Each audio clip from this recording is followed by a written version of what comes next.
Hey, tburrier from tburrier.com.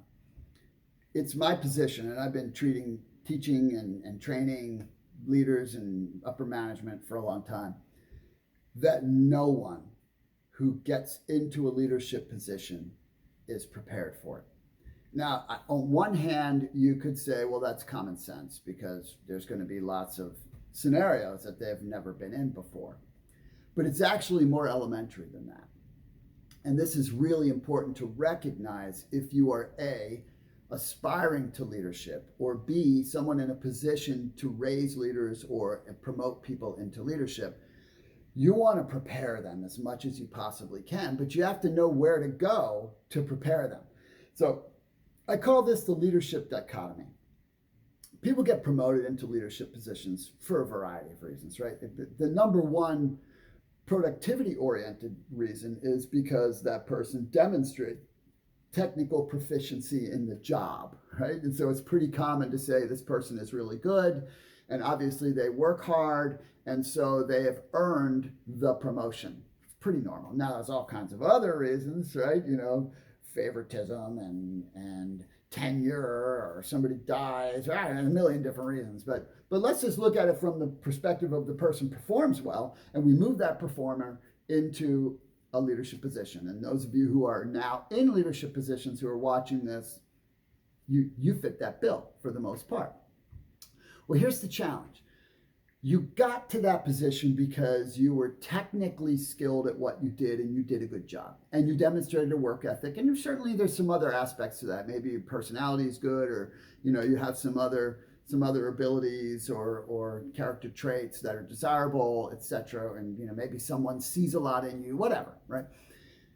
And so you get there based on being competent in what you did.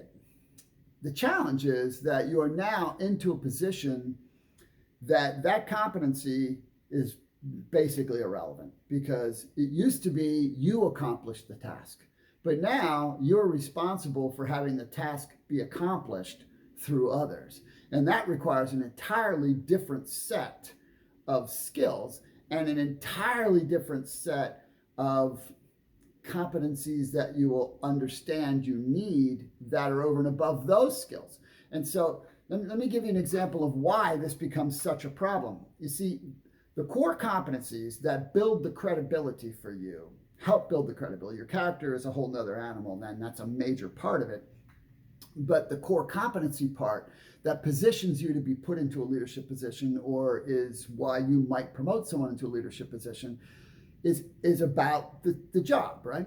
But that's not the only thing, and it especially reveals itself in leadership, because there are two other significant core competency areas that everybody should be getting training on that virtually no one does and hasn't ever.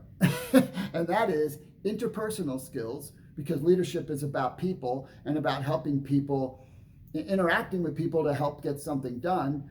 And if you don't have good interpersonal skills, what's that going to do? It's going to drive a wedge into it. You're going to have the inefficiencies of miscommunication. You're going to have hurt feelings. You're going to have all kinds of stuff. And then you have the personal productivity skills.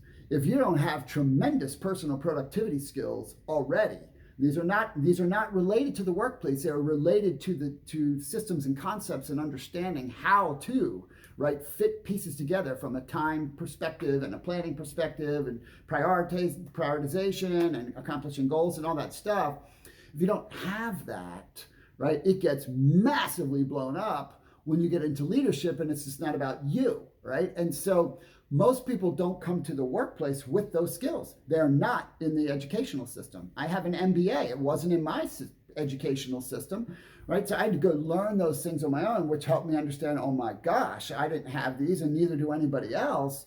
And so it's why it's part of the platform I teach. Even when I do a leadership university for a company, I teach these things first. Why? Because you can't build a house on sand, right? You got to have a foundation built. And so these are foundational competencies that new leaders don't have, and yet their leadership competencies are built on top of these. And so this is why it's such a dichotomous scenario, and why so many new leaders doesn't take them long to feel so incredibly overwhelmed not of the job. I mean, the job part, right?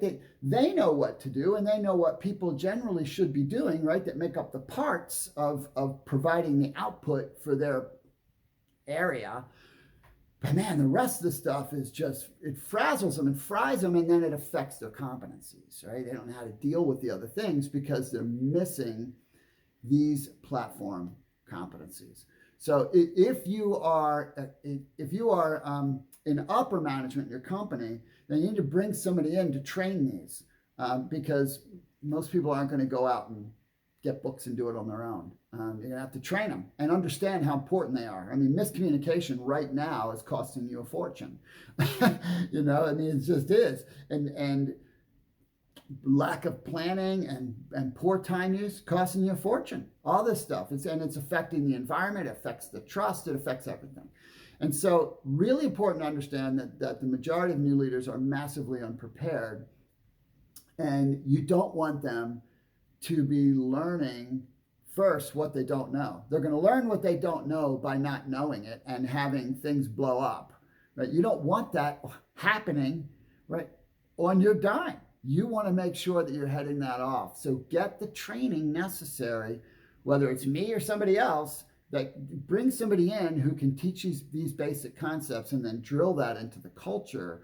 And you will have people that they're still not going to be fully prepared when they step into leadership, but they will be a lot more prepared, and they'll be better able to deal with what they don't know. So I hope you found that helpful. You can shoot me an email below or visit my website, tburrier.com. You can see some of the training topics that I do. But I hope this was helpful.